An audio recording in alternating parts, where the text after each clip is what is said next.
Let me ask you this: do you like it? I do. Yeah, I do. Like it's done enough to engender itself to me in the early hours that I want it to be good, and I'm open to the idea of it being good. It's doing some things in terms of how it structures its world on the multiplayer side and on the social kind of shared world aspect that is kind of puzzling to me that I don't like so much. But I'm going to see if ultimately it can overcome that. For me, it's definitely got its hooks in. Similar to Destiny, there's that feedback loop of you're working towards getting your medical wing fully upgraded or your tech wing, and you're doing these side missions or trying to go for the big return core missions. Duggan, what do you think? For me, it's weird because the carrot on the stick for me is the Dark Zone, and that is the promise of a fun and dynamic experience. So I think that kind of speaks a little bit of a volume about what I'm experiencing right now. I think it does something, and I'm coming at this from an MMO perspective as opposed to like coming at it from Ghost Recon or something, but it does the cardinal sin of an MMO, which I think is, it has this maybe the most gorgeous world I've seen in an MMO thus far. It's beautiful. And it's littered with repetitive and monotonous tasks. Yep. Aside from the missions, which are repetitive in some ways, I feel that those get a pass because they have hard mode. They're really meant for like 4 players.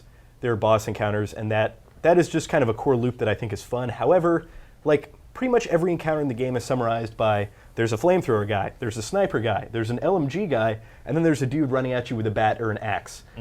And that is, I think, the enemy diversity. I don't know if this has to do with the aesthetic of the game being at odds with some of the gameplay options, but that for me is a bit of a letdown. That being said, it's like every other MMO where I've played where I've been like, okay, man, just get through this grind, and there's going to be some awesome PvP. There are going to be these incursions coming down the line. You're going to have great fun with your friends at the end of the game. So really, my personal verdict is a little bit in limbo right now because I'm just in that grind. So far, the grind is like, I'm having a good time. I'm collecting loot, but at the same time, it's nothing to write home about in terms of new MMO experience, I feel. Brandon, on the first episode, we talked a lot about the core narrative and what we expected, what we thought would happen, some of the DLC also, but what are your thoughts? I'm somewhere between, I think, James and you right now. I'm enjoying it. Like you said, it's got its hooks in me as far as the min-maxing sort of power climb goes of an RPG. As an RPG nerd, I'm really enjoying like every level I get to see how much better a new piece of gear will make my stats, right? Like I'm really enjoying that. And every time you get a new gun, there's that feeling of elation for 10 minutes at a time. I side with James on the fact that a lot of the world, and it is gorgeous and beautiful, and I'll talk about it a little bit later, some of the cool little things I've noticed, but it is populated largely by repetitive actions. The JTF events, for example, I was just trying to get my my signature skill from the medical wing, which requires you to unlock the first 2, which are both 500, and then the last upgrade, or the third upgrade, is 1,000. So you need 2,000 medical. So I've just been going around like grinding JTF medical events, and for 3 of them in a row, it was the exact same thing. Go into the sewers, turn on a water pump, defend a wave, turn on another water pump, and defend a wave. And then I climb out of the sewers and go to the next one, and I'm like, oh, I go back down into the sewers. So I did that 3 times in a row, and that's just the medical wing version. Like, it's disappointing that I'm seeing... It's only 180 points, too. So. Yeah, well, it's disappointing that I'm seeing a lot of the different types of missions are this pull from the same pool. You know what I mean? So, like, the security missions are all the same, and the medical missions are largely the same, and the tech missions are largely the same. Having said that, the mission structure is really where the repetitiveness bothers me. The actual core gameplay loop of going into a situation, clearing out the enemies, taking out the guy running at you with a bat or an axe, or if you discover the Rikers later on, those guys have shotguns now, right? So there's this sort of escalating danger and violence that goes with it, but that core gameplay loop of going into an area, picking off a guy with a headshot, and then going in and sort of dealing with the situation and the escalating, you go from the regular guys to the purple guys, you know, the elite kind of guys, and then you get the boss, who's the named yellow guy, and just wrecks you if you're too close.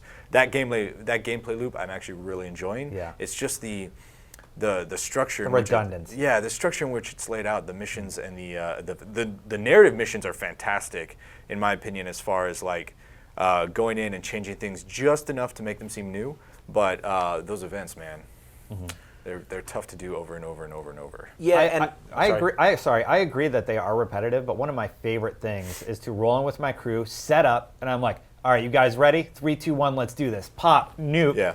health turret or health area down.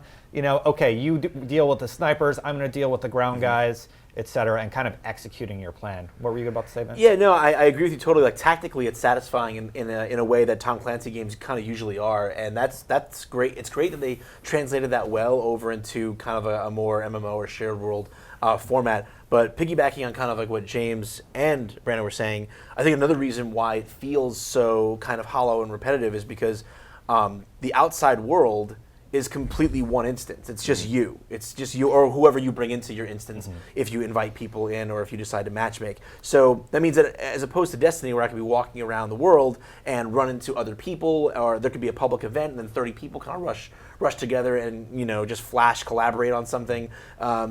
In the Division, if I'm walking from one end of Chelsea to the other, going from the HQ to like some medical event I want to do, I'm just slogging for 5 minutes and there's not a single soul in sight anywhere. So there's no one I can just jump in and help, no one I can just randomly party up with. It just doesn't feel very dynamic. There's no special events going on. It's always the same things happening in the same place. The same two thugs I'm shooting and looting that same corpse, having the same conversation every time. Yeah. Right. So counterpoint to that, because I do agree that there is some lacking in immersion, though I think that the place where this game shines emergently is the Dark Zone.